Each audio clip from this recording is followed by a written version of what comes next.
Welcome back, guys, to another Phoenix Rising YouTube video here on the Phoenix Rising YouTube channel.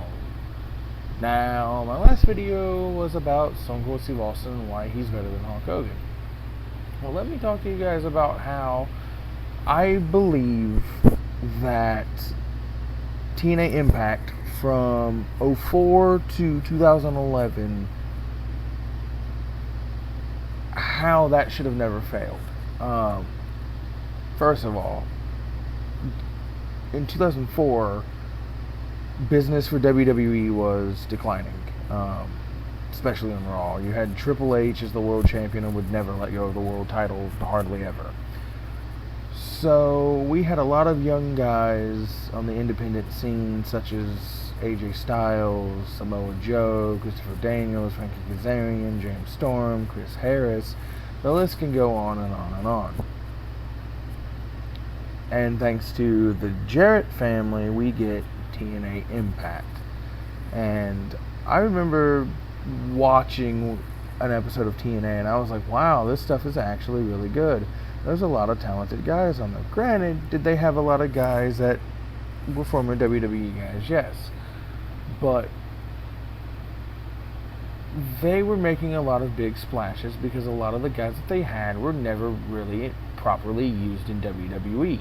Look at what they did with guys like Rhino. Look what they did with guys like Raven.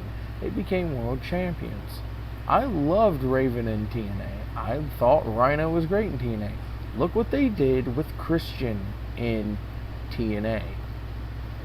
Christian, I believe, was a 3 or 4 time NWA World Champion. Look at R-Truth. R-Truth, Ron the Truth Killings, was technically the first African American NWA champion. First 2-time NWA champion.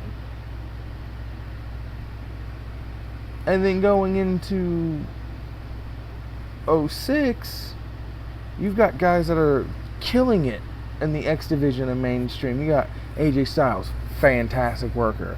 Samoa Joe, fantastic, who they recently just got from Ring of Honor at that time. Christopher Daniels, Elix Skipper, AMW. You had Jeff Jarrett being Jeff Jarrett. And then you still had Christian. You bring back Sting. You have Abyss at his popularity. You end up getting Kurt Angle to come in. Like, you had so much talent going into 2011. And then it falls off a cliff. And how does it fall off a cliff is because you give a woman, Dixie Carter, who knows nothing about professional wrestling, all the money in the world from her daddy and tell her to go run a wrestling promotion. That is what happened to TNA. That is what killed TNA. And that is why TNA has never been able to dig themselves out of a hole. It's just that simple. And it's a sad fact that in 2000, it was probably 2009 or 2010, they were going to bring Paul Heyman in to fix it. He was going to get to run TNA. But he found out how much money TNA was in the hole.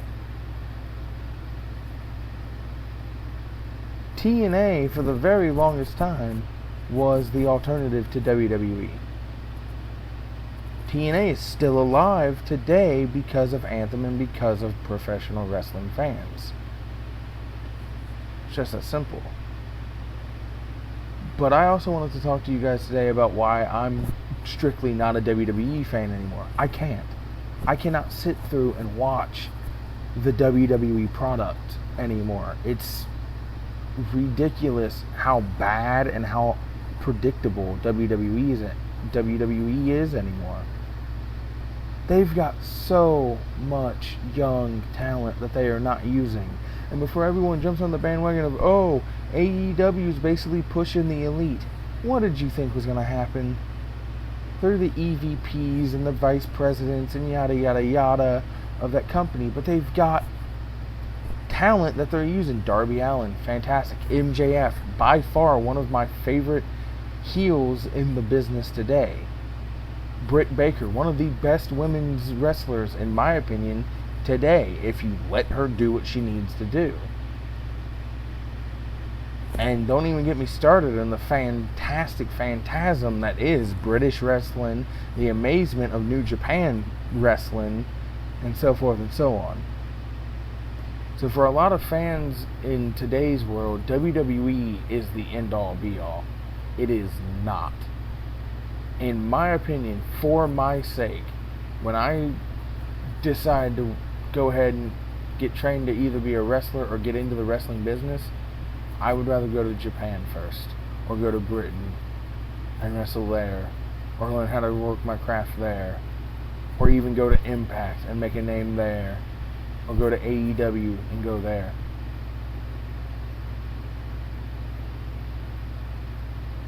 Because WWE right now, granted, Vince McMahon is a mad genius. He's come up with a lot of interesting things that have stuck and a lot that haven't. But the guy is losing his touch. He is going completely insane. And it's to the point to where I no longer say I'm a WWE fan. I'm a professional wrestling fan.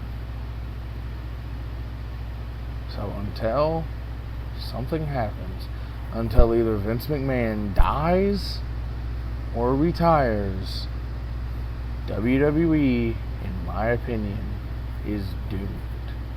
WWE has become WCW.